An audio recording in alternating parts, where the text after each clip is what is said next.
లగడపాటి రాజగోపాల్ గారును ఇంకో ఆయన ఒక ప్రముఖ పత్రికా ఛానల్ అధిపతి గారు ఇద్దరు కలిసి నారా చంద్రబాబు నాయుడు గారి దగ్గరికి వెళ్లారు.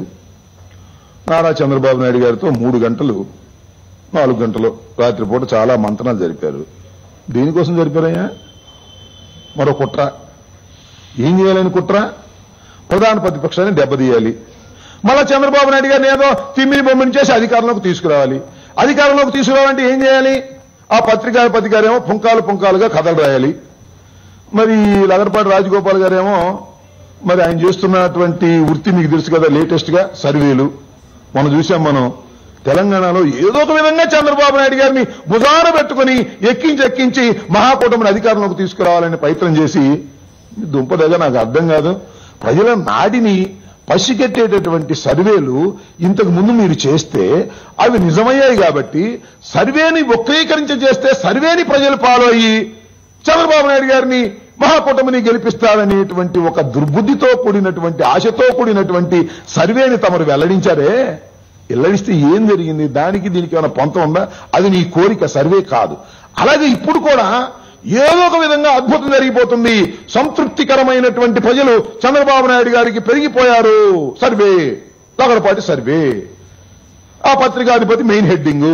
ప్రజలు నిజమే కావాలి, చంద్రబాబు నాయుడు గారికి బాగా పెరిగిపోయిందేమో, చంద్రబాబు నాయుడు గారికి గెలిచిపోతున్నారేమో అనేటువంటి భ్రమలు కలిగించి ఏదో ఒక విధంగా వైఎస్ఆర్ కాంగ్రెస్ పార్టీని దెబ్బతీయాలనేటువంటి ప్రయత్నాలు చేస్తున్నారు.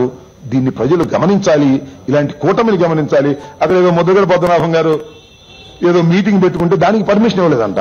ముద్దగడ పద్మనాభం గారు కాపులు కలిసి మీటింగ్ పెట్టుకుంటే మీరు పర్మిషన్ ఇవ్వరు, కానీ లగడపాటి రాజగోపాల్ గారు ఆ పత్రికాధిపతి మీరు గంటల తరబడి కుట్ర చేసుకోవడానికి మాత్రం నైతికంగా మీకు హక్కు ఉన్నదా అని అడుగుతా ఉన్నా. ఇది ఒక దుర్మార్గమైనటువంటి పద్ధతుల్లో ఇవాళ రాష్ట్రంలో పరిపాలన చేస్తున్నారు. లేనిపోనివన్నీ కూడా అభూత కల్పనలు చేసి సామెత చెబుతారు. ఉక్కు ఫ్యాక్టరీ ఉన్నది, ఉక్కు ఫ్యాక్టరీ కేంద్రం కట్టకపోతే ఈయన పెడతాడంట. మరి రైల్వే స్టేషన్ కూడా కేంద్రం పెట్టకపోతే ఈయన పెడతాడేమో నాకు తెలియదు. విమానాశ్రయం కూడా ఆయన పెట్టకపోతే ఈయన పెడతాడేమో మాకు తెలియదు. నాకు అర్థం కానటువంటి అంశం. అలాగే రిజర్వేషన్లు కూడా ఈయన నిర్ణయిస్తారట, కేంద్ర ప్రభుత్వం ఇచ్చే రిజర్వేషన్లు చట్టం చేస్తాననేటువంటి మాయమాటలు చెప్పేటటువంటి కార్యక్రమం చేస్తున్నాడు. ఎన్నికలకు ముందు అనేక మోసపూరితమైనటువంటి వేషాలు వేస్తున్నటువంటి నారా చంద్రబాబు నాయుడు గారిని నమ్మవద్దు. ఎన్నికలకు ముందు వేషాలు వేస్తాడు, ఎన్నికల తరువాత నిజస్వరూపం అర్థమవుతుంది.